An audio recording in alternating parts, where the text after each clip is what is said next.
সেটা বলা আগে আব্বাসার রমসাদের উত্তর দিতে হবে, না তো খানকির ছেলেকে বেঁধে রেখে দেবো। দুই খানকির ছেলে এই উত্তরটাকে দে। আব্বাসের মারে সৎ, তারপর ঠিক কর। তো আমার মা আমার বাপ গাল খেয়েছে, আমি হক কথা বলি বলে তাই গাল খেয়েছে। তাহলে কি হক কথা বলা বন্ধ করে দেবো?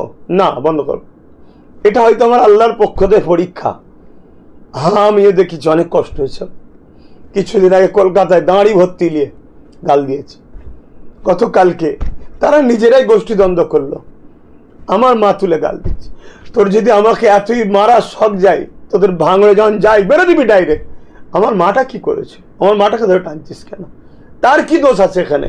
যদি তোর নজরে মনে হয়, তোদের নজরে মনে হয় আব্বাস খারাপ, আমাকে মেরে দে, কিন্তু আমার মাটাকে ধরে টানলি। তবে আল্লাহ দেখেছে, আল্লাহ বিচার করবে। পাশাপাশি আমি লড়ছি হকের জন্য, অবশ্যই আপনাদেরকেও বাঁচাবার জন্য লড়ছি। এক ইমানি দিক দিয়েও বাঁচাতে চাইছি, ধর্মের দিক দিয়ে জালি হুকুমাতদের হাত দিয়েও বাঁচাতে চাইছি। আজ আমার মা আমার বাপ গাল খাচ্ছে।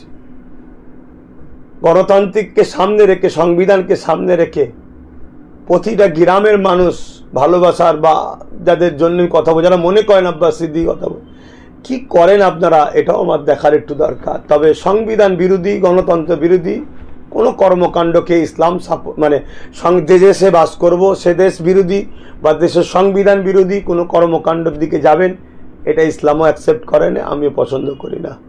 অবশ্যই আমার খুব ব্যথা লেগেছে। আমি এ বিচার আমার আল্লাহর কাছে দিয়েছি, আল্লাহ দেখেছে, আল্লাহ তিনি শুনেছেন সব, তিনি বিচার করবেন আল্লাহ। এছাড়া আমার আর কিছু বলার নেই।